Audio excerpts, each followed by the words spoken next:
Welcome to my workstation.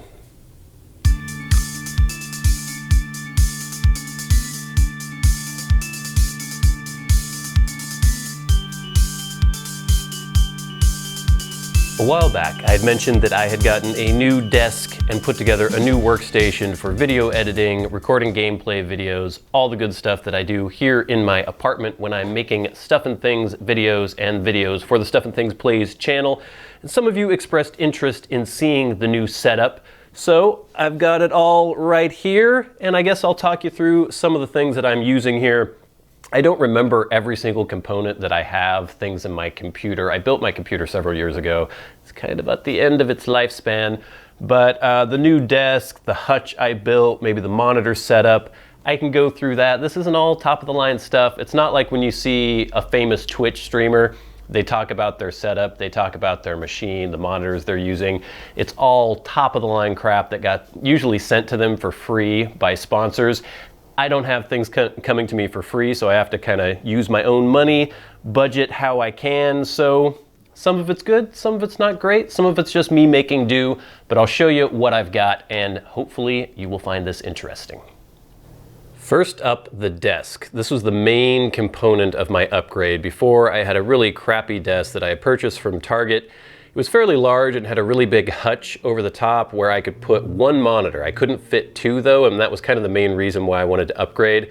And it was probably, I think, 5 feet wide, but this new desk is a Bush Business Furniture desk, part of their Series A. Bush Business Furniture just does office furniture, basically. They have a modular office furniture system. It's more kind of for professional use. Usually people don't use it in home office, but I saw this on eBay. It is the Bush Business Furniture Series A desk. It's 6 feet wide by close to 3 feet, 6 feet wide and I think 3 feet deep. And the parts that you see under here, like this filing cabinet, this is their three drawer filing cabinet, which also is part of their Series A. This did not come with the desk, and it's actually modular and rolls out on casters. So you can see that was separate. I got both of these pieces, or actually no, I bought this from Wayfair.com, and this is something that had to be assembled. But it has several drawers. As you can see, here's all my crap. It looks very organized there. Pens and staplers and rulers and all that good stuff. The second drawer, I have a lot of fountain pen goodness. You can see some bottles of ink, various nibs. There's my jeweler's loop, all that good stuff there. And then in the bottom drawer is actually for files, and I also have some guns in there. But we have, like printer paper. I have blank sheets for my tobacco reviews, and then these are all my filed away tobacco reviews that I've done. Look at this. Look at this. It's a lot of tobacco reviews. And then I have like warranty information and instruction booklets and things for various components for my computers and computer system and stuff like that. So this is a modular part of the Bush Business Furniture Series A. So you can kind of build your own workstation if you want. The actual desk itself, this is another really cheap little drawer system on casters that I got from Fred Meyer, locally actually. Sorry about the camera work here, I have to do it all myself. This is just this really crappy little, I think Sterilite is the brand. Very cheap, I think about 10 bucks. Top drawer, we've got some controllers, Super Nintendo, original Nintendo, Xbox One, I use that for PC games, and then my Nintendo Switch. This is a little preamp for recording audio, bunch of stuff in there. Second drawer, cables, lots of different cables, USB-C, HDMI, all that good stuff. Third drawer, I have various boxes and things from computer components and stuff that I bought, a lot of which have other little components and things that I might need in the future. I like to usually keep most of my boxes if I can, don't always have the room. So this is something that I added. The desk itself, as you can see, 6 feet wide, fairly sturdy and expansive. I like it a lot. It did not come with this hutch. We'll talk about the hutch later. The one mistake I made when getting this desk, they're kind of expensive new, and so I found one on eBay that was used, but it said like new. But obviously when you have a desk like this, you have to assemble them normally. So if it's used, it's been assembled and then disassembled. And I knew there might be some issues, but my God, pretty much every screw was completely stripped. I had to re-drill a lot of holes, get different bigger screws to make everything work. But I eventually got it together. It was just a big hassle. And there was one dent, like right here in the front, and some of the laminating is coming off underneath there. But other than that, not bad. It's a very sturdy desk, nice and expansive.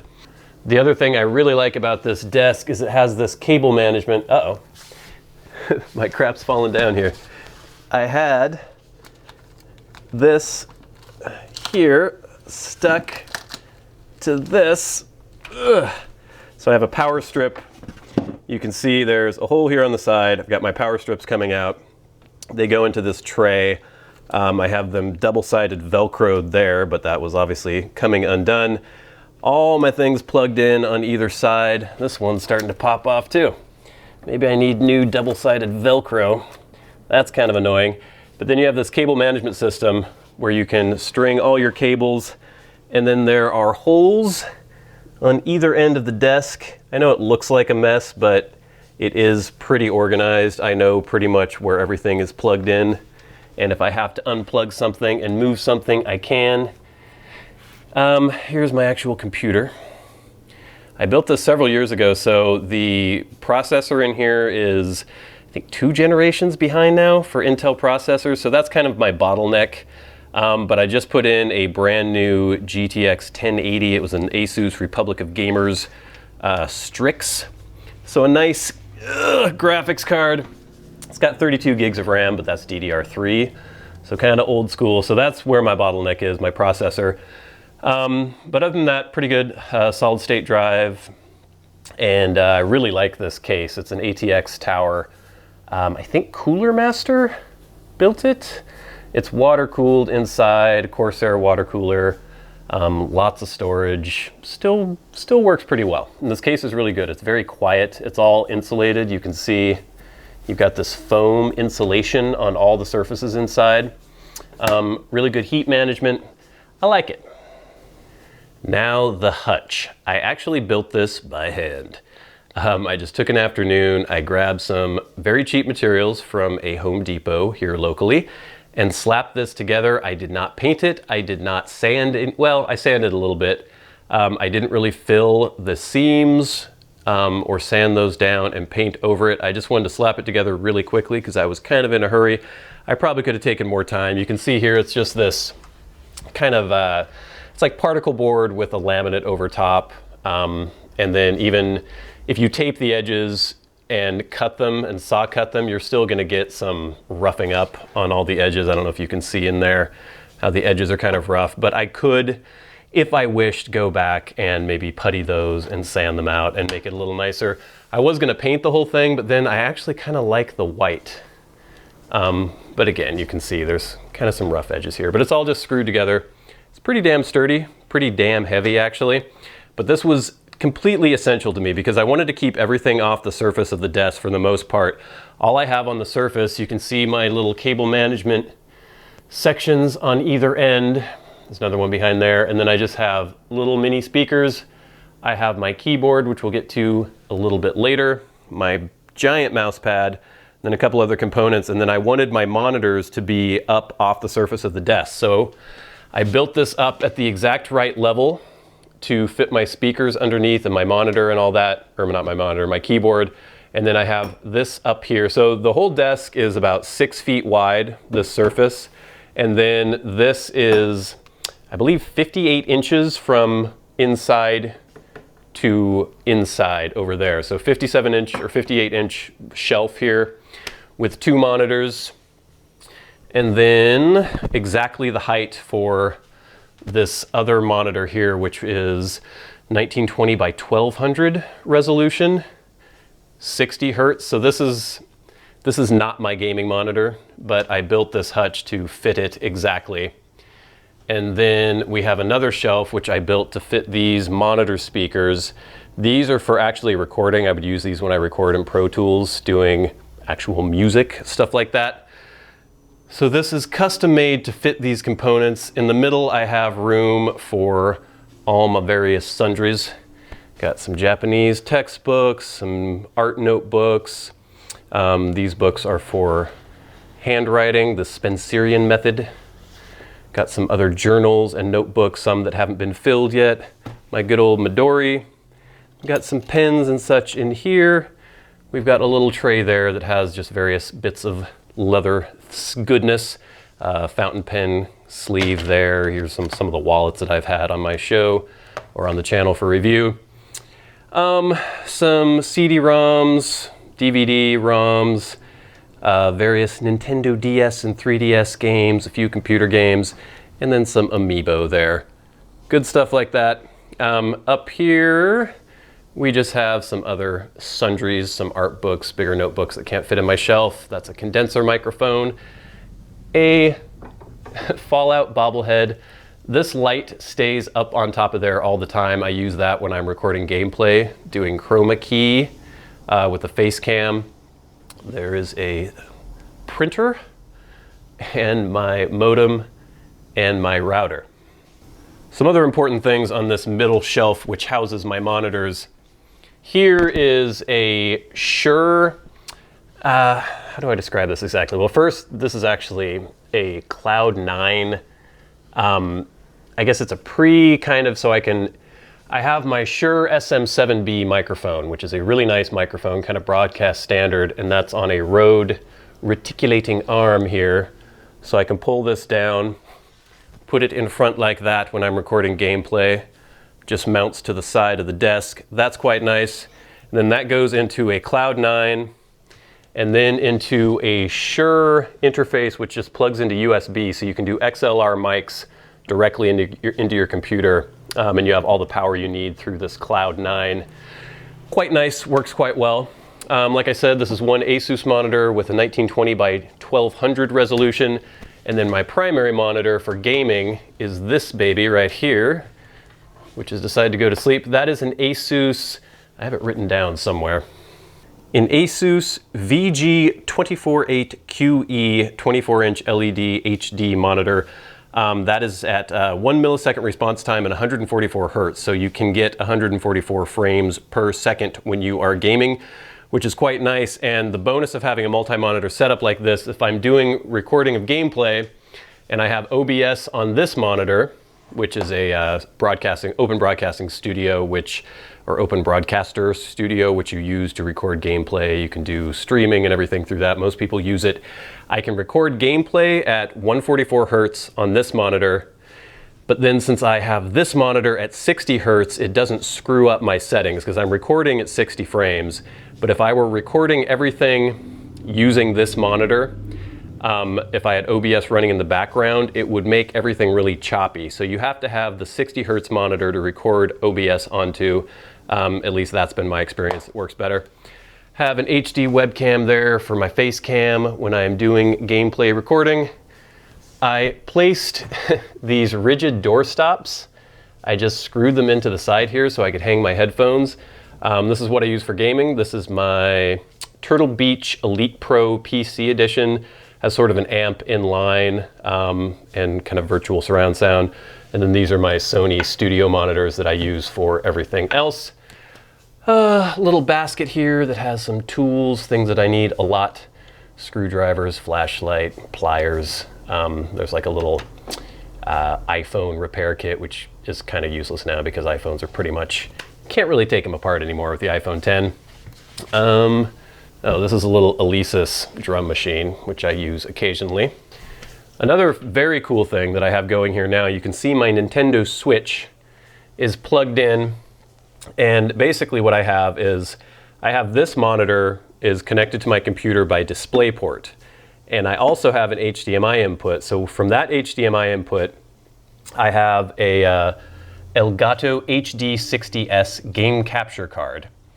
From there, I have this little mini Nintendo Switch dock. It's basically USB-C from the Switch, goes into this dock, HDMI goes out into my monitor, and then, or wait a minute, what's the actual routing? Or no, it goes out into my game capture card, and from my game capture card, it goes into my monitor, and then the game capture card is obviously connected to my computer. So I can switch the input of this monitor to HDMI, play Nintendo Switch games on there, and then I can be recording on this other monitor, and it works really well. I like it a lot. And this has separate speakers or a headphone jack, so I can be listening to the audio from here. It all works well, and it's very convenient. Before, if I was to record any Nintendo Switch gameplay or any sort of console gameplay, I would have to string like dozens of feet of USB-C cable all the way into my living room and connect there, play on my TV, and then route it back to my computer. It was really annoying, and I didn't like it. I did forget to mention my mouse pad is a just giant Corsair gaming mouse pad. And then my actual keyboard is a HyperX Alloy Elite mechanical keyboard. It uses Cherry MX Red switches. I like it. It's not as flashy and obnoxious as most quote gaming keyboards are. It just has a red backlight. You can change it if you want. It can do things. You can make it brighter, and then you have all these different, I think it like pulsates, sorta. Yeah, I don't know. You can do all sorts of crap. It's kind of pointless, but it's fully customizable if you want to just have certain keys light up. So that's kind of cool. Works quite well. I like it a lot. It has an aluminum body, very sturdy, kind of heavy. Heavy braided USB cable, and it actually has a USB pass-through back here. You can plug a USB something into there. Right now I think I have my mouse receiver there, which, you know, a lot of people say you shouldn't have a wireless mouse for gaming. I don't know, seems to work all right. This is a Logitech, can't remember the exact model, but you can program all the buttons. It has user-selected DPI. All that good stuff, seems to work fine. Oh, and then I also have this little Anchor USB hub, 4 USB 3 outlets here, and that just connects to a USB 3 outlet in your computer. And that's quite handy if I'm plugging in, you know, like thumb drives, or if I'm plugging in my adapter for my SD card for my camera and everything, that can just go right there. So quite nice, quite convenient. I'm loving the new space. Much, much, much more ergonomic. So there you go, gang. That is my new workstation, which I have recently constructed and put together. I'm pretty pleased with how it turned out. I spend a lot of time in front of my computer. Pretty much from the time I get off work, my normal job, my actual day job, till late into the evening, I'm pretty much sat in front of my computer doing editing or doing email, looking through comments, actually recording footage for gameplay, things like that. I spend way too much time sitting in front of a workstation, so it's nice to have one that is actually convenient and ergonomic and suits my needs. I like having everything where it should be, right at hand, having just everything mounted up and able to be just put away, slotted away. I really like it. Yeah, so I hope you enjoyed that little tour, gang. Thank you so much for watching. I've been your good friend Bradley. You've been the audience. This has been Stuff and Things. I'll see you later.